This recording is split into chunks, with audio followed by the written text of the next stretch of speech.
Donc en gros, là, moi, je vais présenter mon livre. Enfin non, je vais faire un petit discours, genre 2 minutes, pour parler un peu de l'histoire de cette maison et tout ça. Et après, je vais faire une lecture de mon bouquin qui s'appelle Haïr le monde. Et la lecture, elle va durer genre 15 minutes ou 18 ou 20 minutes. Et après, il y aura un concert d'un super groupe qui s'appelle Mademoiselle Jones. Et je pense que ça va commencer quoi, vers 19h30, 19h45. Tac. Et il y a à manger, il y a à boire, et fermeture des portes à 22h. Voilà.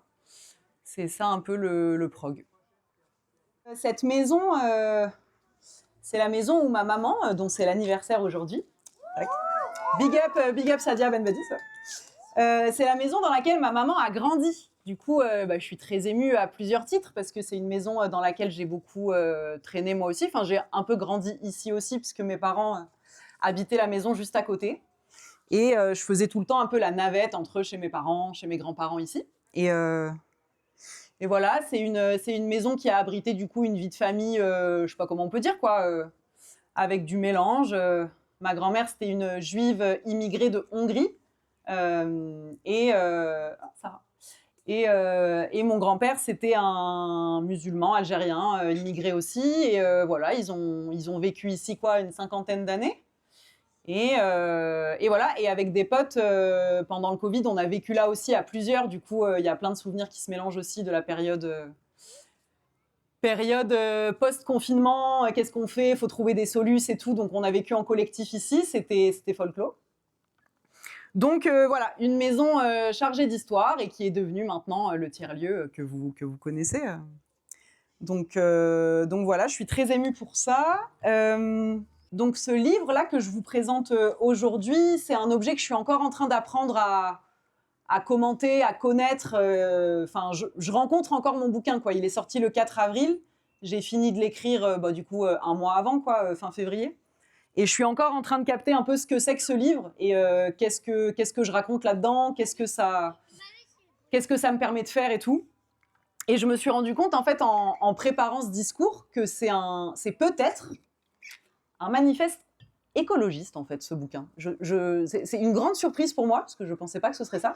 Mais c'est un petit livre vert, et peut-être c'est super que ce soit un petit livre vert, parce que peut-être derrière le titre un peu sombre, comme ça, un peu provocateur, de Haïr le monde, en fait, la proposition, c'est vraiment aussi en nommant ce qui nous paraît dérangeant, en nommant ce qui nous paraît insupportable, ou en nommant ce qui nous paraît badant, de malgré tout aimer la vie, quoi. Et voir comment, enfin moi ma proposition en tout cas dans ce bouquin, c'est de dire plutôt que de pas parler de ce qui nous fait du mal ou plutôt que de pas parler de ce qui nous semble moche, moi ma proposition c'est parlons-en. Enfin en tout cas moi je vais le nommer, je vais le dire et tout.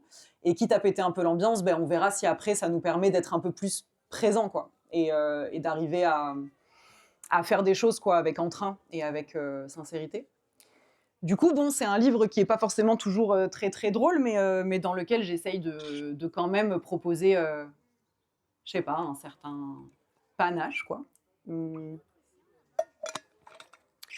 Voilà, que dire d'autre? J'avais écrit plein de trucs, mais j'ai pas envie de lire. Enfin, je vais lire des passages du livre. Mon prénom signifie la nuit en arabe. C'est dire si j'étais destinée à être aux prises avec le versant sombre des choses, noyée dans les tréfonds boueux de mon esprit. La poésie, c'est de la boue, être embourbé, vouloir voir le chaos du monde. Mon appartement est dégueu, j'ai du mal avec le ménage. Devant chez moi aussi, c'est sale. Ma voisine réclame des efforts, elle vient râler, mais je l'envoie chier. Si j'étais née dans un autre corps, j'aurais peut-être été un mec exaspérant. Je ne supporte pas d'être sans lien, sans attention. Cette béance en moi est navrante. Cette béance en moi est navrante. Je suis dépendante affective. Quoi qu'il en soit, et comme il y a très peu de commerce là où j'habite, Je profite d'être chez mes parents pour faire des emplettes pragmatiques. C'est un mois d'août caniculaire comme chaque année. Chaque fois c'est pire et là encore, record battu. Nous vivons l'été le plus chaud jamais enregistré. On vit dans une fournaise instable qui menace de s'écrouler, de s'inonder ou d'exploser, mais y penser c'est difficile. On entend encore ça et là quelques narratifs de progrès. Nos intestins sont pleins de fables qui pourrissent comme des couleuvres empoisonnées. Vêtu encore trop chaudement, je sens l'absence de couche d'ozone qui nous fait cramer comme une loupe. Les irradiations du soleil font griller la surface des choses. Bientôt, tous les solides vont fondre. J'imagine le centre commercial revenir à l'état pétrolier et devenir une friche toxique. Immense chewing-gum noir, bouillonnant et refroidi.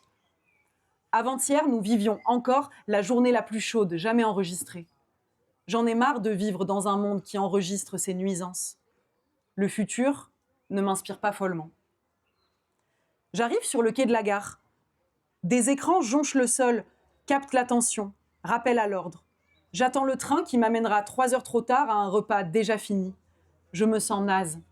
Une pub infecte tourne en boucle et avec une vitesse panique, on dirait 1000 images secondes.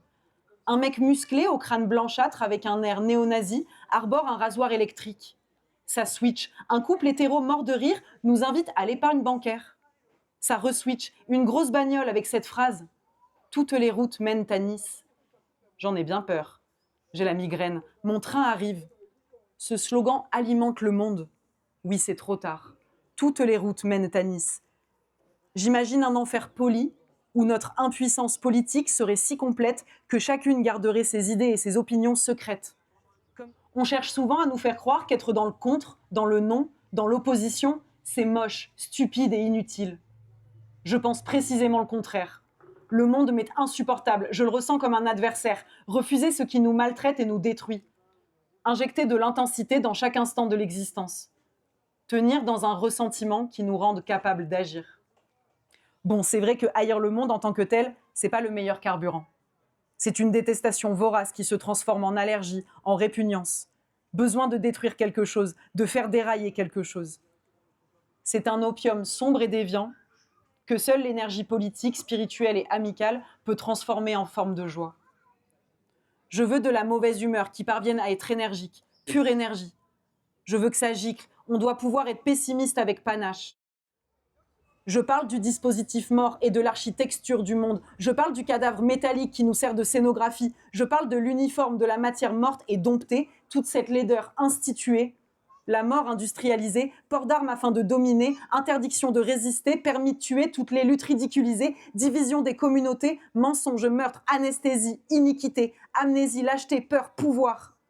Et tout cela organisé, valorisé, appelé travail, ordre et progrès. Tout cela rendu fréquentable, transformé en bulletin de vote pour toujours déguisé en prof, en policier, en sacro-sainte sécurité. On regarde des gens mourir, on paye eux-mêmes pour regarder.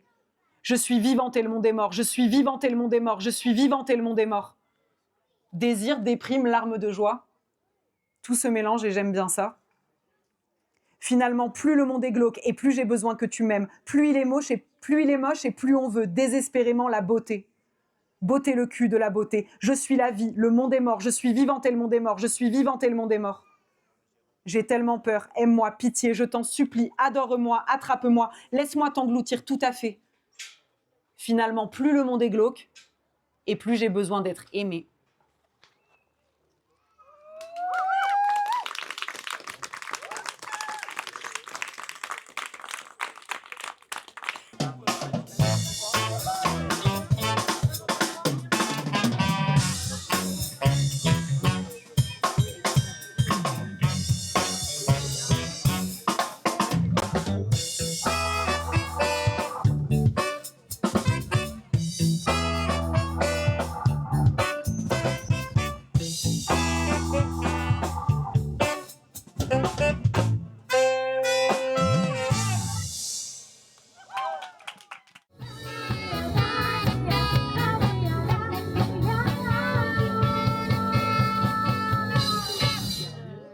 Merci à travers, bonne soirée à tous. Mademoiselle Jo, n'hésitez pas à nous suivre sur les réseaux. Merci. Merci beaucoup. On sera fermé à la salle Loricard à Nice.